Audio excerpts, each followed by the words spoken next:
Welcome, everyone. This is Marsha Sinetar again, and today I want to welcome you to a very special conversation that I'm having with an old friend, Patty Murphy, with whom I've worked for years and years. I met Patty when she was the CEO, first day on the job, of a life care company, startup company, and I gave her a ride to the airport after our first meeting with the chairman of that company, and we hit it off immediately, and we became fast friends, and we've been friends ever since. And I think you'll see why when you hear the conversation.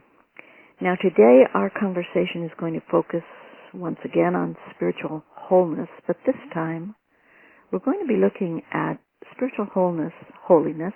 We don't have time in this conversation to speak about all of the ramifications of that wholeness, that spiritual wholeness, in later life. And so hopefully this will be one of at least two and maybe more conversations that we have, because we've both had inquiries about this subject from people who are moving into that domain.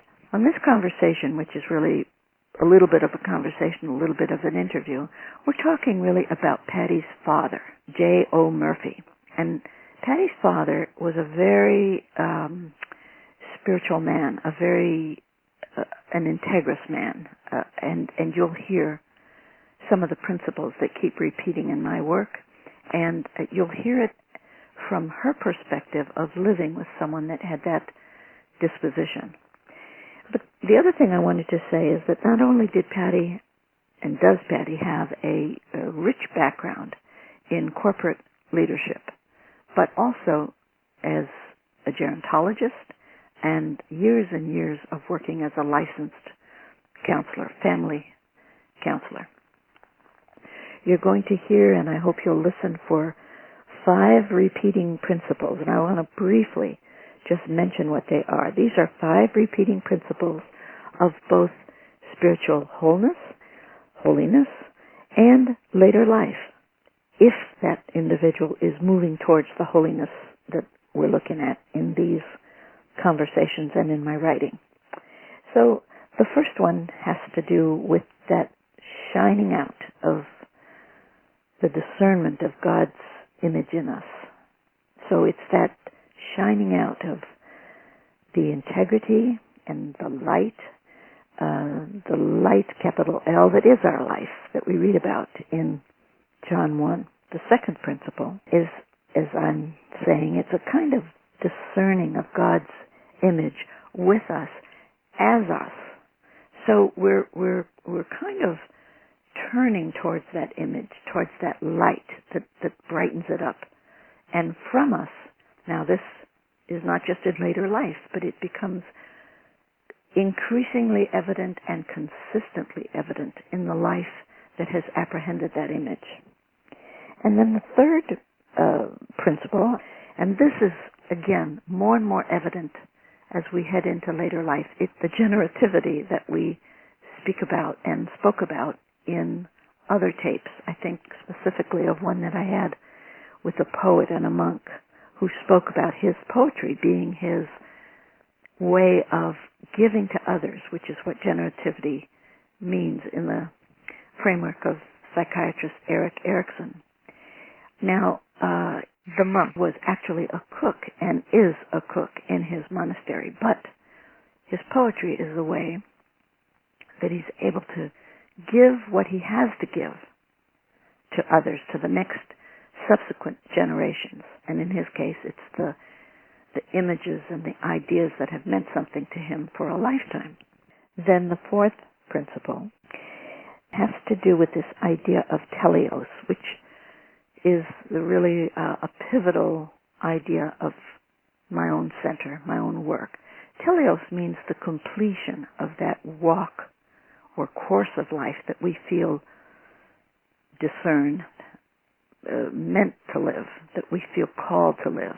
You know, I think it's in the book of Ephesians 1 where we read Paul saying and preaching that we should walk worthily of the call to which we're called. You know, it's that sort of language.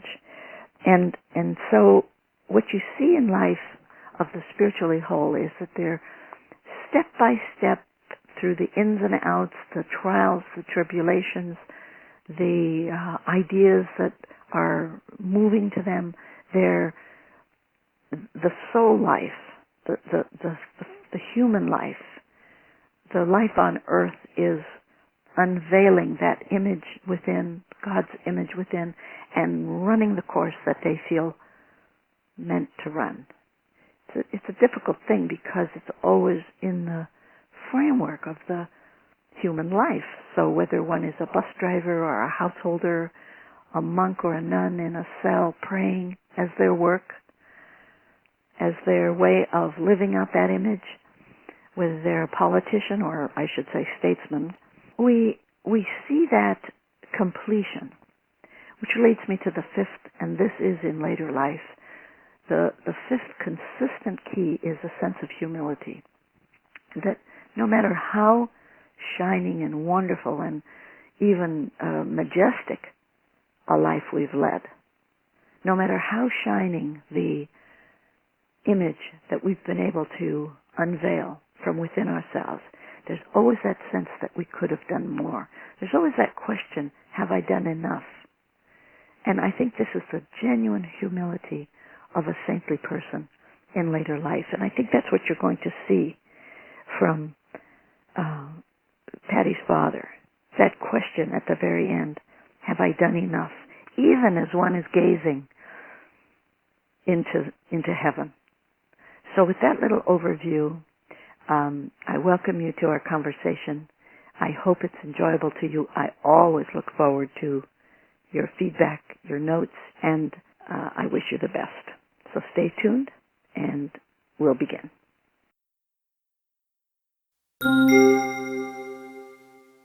And I'm so happy today to be introducing you to an old friend of mine from my corporate days.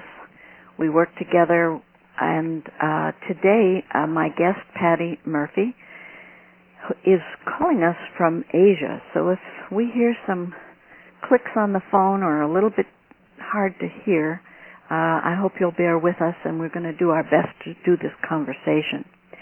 And our theme today and our focus is going to be on spiritual wholeness. And we're going to talk about Patty's father, who was an extremely devout and scholarly and, I think, contemplative man, deeply thoughtful, very scholarly in his own way.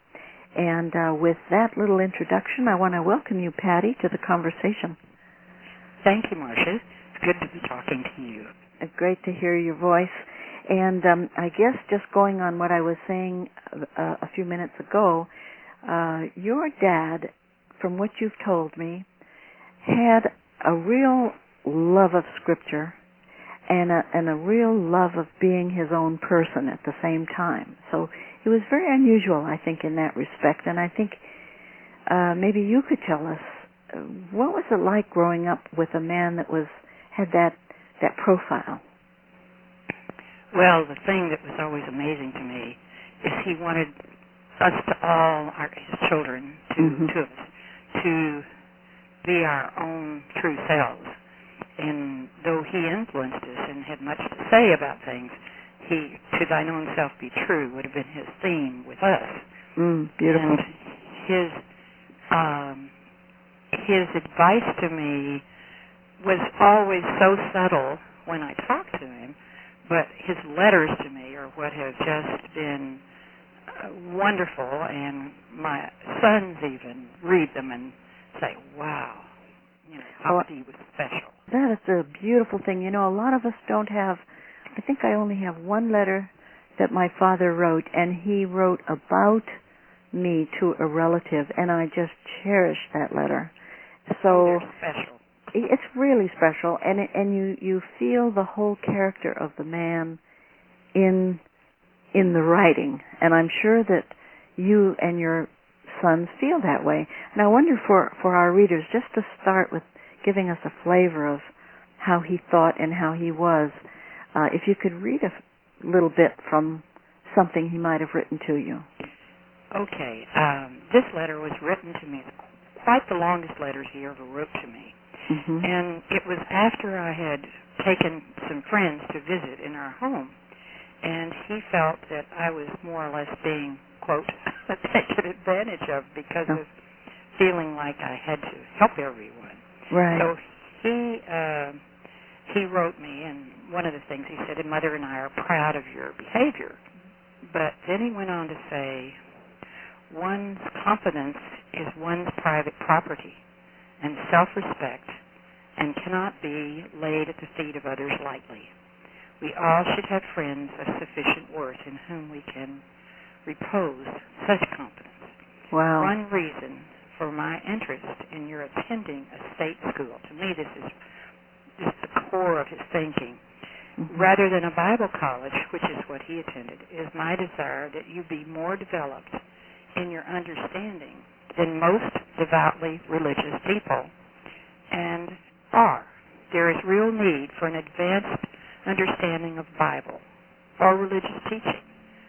And then he says, traditional interpretations, I fear, are in large measures responsible for our childlike behavior in social and political matters. And then he says, I love this, some of which lie behind our world troubles today. And I thought, yes, exactly. 1950s, he wrote this. He wrote that in the 50s.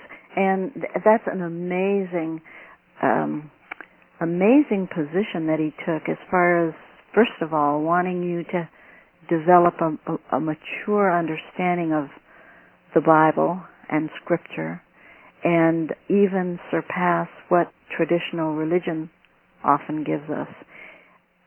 To that point, and this is something I just thought of as you were talking, it seems to me that he was not wanting you to conform for conformity's sake, but to be your own person for your own sake. You know what I mean? Yes. And I'm wondering, is that right? Is that kind of how he... Yes, that's correct. And one of his, in the same letter, he said something like this. Naturally, we would rather you were traditional in viewpoint than to be another way. But I know that, and then he talks about the value of clean living and of character and all this, and I have to be truthful to myself. And he repeats two things he said a lot: clean living, truthfulness. And of course, clean living wasn't just simple; it was complicated. And, of course. What did he mean by that? Can you kind of... I wish I really had him talk more about it, but I know that was in all of his letters. I think clean living meant to him, because he talked about what his mother had said to him about abuse, substance abuse, and things like that, even back in his childhood. Uh-huh. So he felt that living with character, being honest, being straightforward with people, right. The scriptures, he loved Romans. He felt that was the message of how to live. Well, he wrote a commentary on it, didn't he? Yes, he did. And I've seen that, and I have to say, and I've mentioned to others that as a result of reading it, I've been studying Romans myself, and I have found one or two of the books in Romans becoming my favorite books. I mean, in the whole Bible. Oh, that's interesting. It's just amazing. But yes. Go ahead. I interrupted you, and you were saying. No, I was going to say he also loved Ephesians, and where it speaks of the truth. Right. Truth was important to him, and injustice. But he did not live. He was a very humble man. He did not seek. And that's in part of his letters too. And just to paraphrase what he said, I've often taken on honors that I really think should have gone to others because I had neglected other things. And of course, I never felt he neglected anything. But right. He was a person who was active in his congregation. But at the same time, he did not feel that the creeds of all of our churches were exactly what he thought most of it. He thought Jesus' teaching, the basics to him were love the Lord thy God with all their heart and soul, and their neighbors as thyself. Right. And that meant, when he talked of neighbors, that meant all religions, all people, and that's the way he lived. Right. He would talk to the most what I would say was great debater, by the way, and he would talk with someone that totally disagreed with him in the most kind and gentle way. Yeah, amazing. And I would say that from your description of him, and also I have to say of your mother too, which I hope one day we can talk about, but with your dad as our focal point today, in my hearing you talk of him, it seemed as though character and integrity just shone from him. It did. Let me just read a little excerpt from when he died, the pastor who was in his 90s, right, who was still alive, that Dad had worked with. It was a sentence that I just loved, and he said, he talks about Dad, he said, to say to laugh on this, that J.O. was laid back would be no exaggeration. Nothing fazed him. Neither life nor death nor angels or principalities, which is pretty funny. And then it says, and because of his faith and intelligence and sense of humor, common sense, positiveness, and open-mindedness, and his ability to listen. See, I think that was key with Dad. Yeah. He became a bridge between congealed factions of a congregation teetering on the brink of division. And Dad tried to be a conciliator. A peacemaker. He compromised, but he did not give up his values. Mm-hmm. If someone was adamant on their side and it was different, he would listen. Right. But he wouldn't say, I agree, you're right. No, but he also wouldn't berate them for how they thought. He let them have their thought.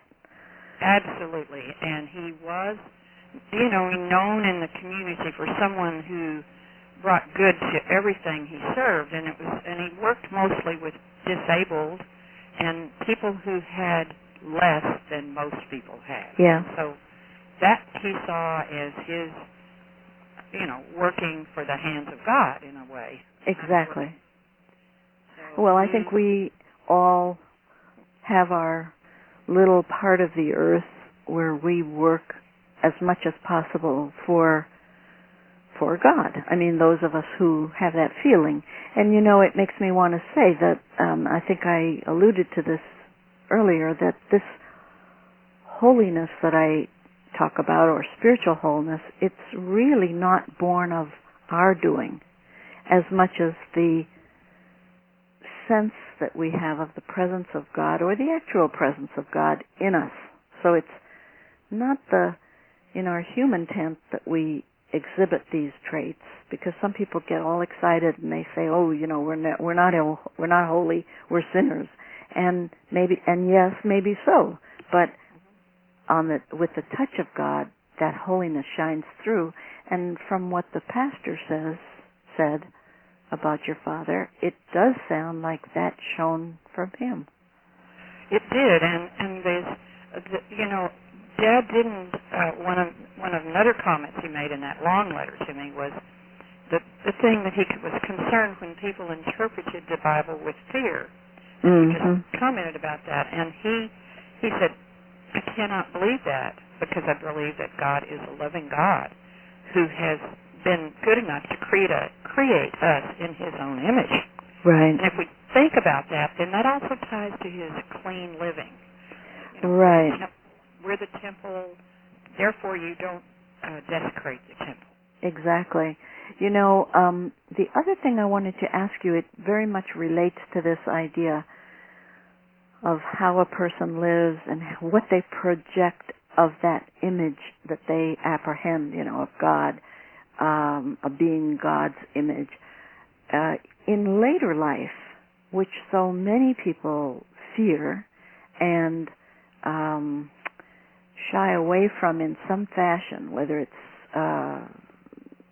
substance abuse in later life, and there's more of that than we know, or depression, and there's more of that than we know, discouragement, the sort of foreboding that you have that the end is drawing near. He had a very peaceful outlook, and this too relates to that spiritual wholeness. And I wonder if you can describe, which I found so moving, how he appeared to you and how he behaved in his last days. Well, that was remarkable because my mother and father were married 68 years, and they Wow. were like one person. Right. In a way. Very different. Mm-hmm. My mother was quiet, at home, thoughtful. Dad was thoughtful, but he was outgoing. Right. And in his last day, my mother had died about a year before. Mm-hmm. And I thought, oh my goodness, Dad's going to go right away. But no, Right. he said, I have things to do, Mm-hmm. and I will stay. And even though he was most sad, all of us were, because it was very sudden, and that was Mother's style too, by the way. But his style was to say to my sister and to me, I am going to die soon. He even said in 3 days, and we were amazed. This is towards the end, after that year. Yes, after the year. He lived a year, a little longer, past his next birthday, and did the things he really wanted to do, certain things. Right. And then he told us that he believed the time had come. And he stopped eating. He never feared death.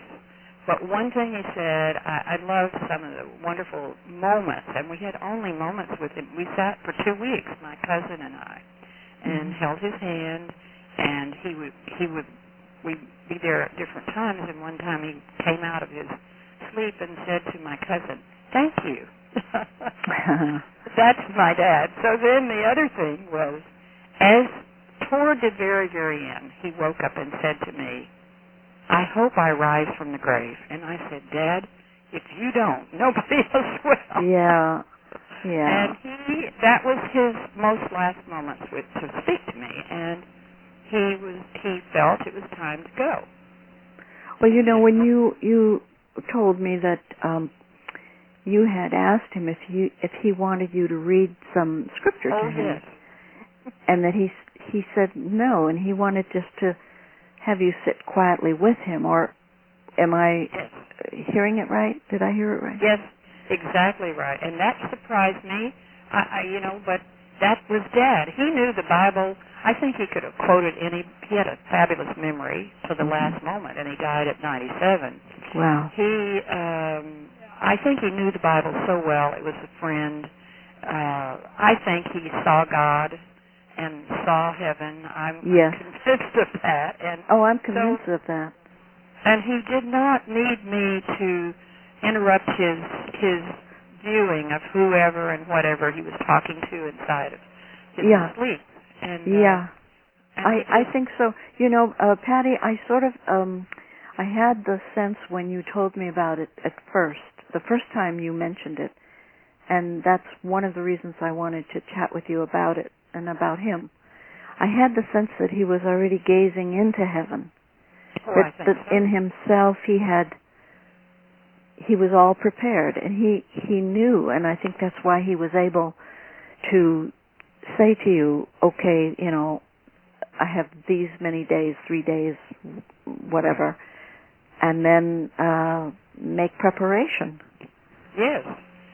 And Dad was he used so many phrases that are biblical. I can't even begin to, that come back to me many times in his letters. Right. And so he knew the Bible. It was such a close person with him, and he felt, I think he wanted to be quiet.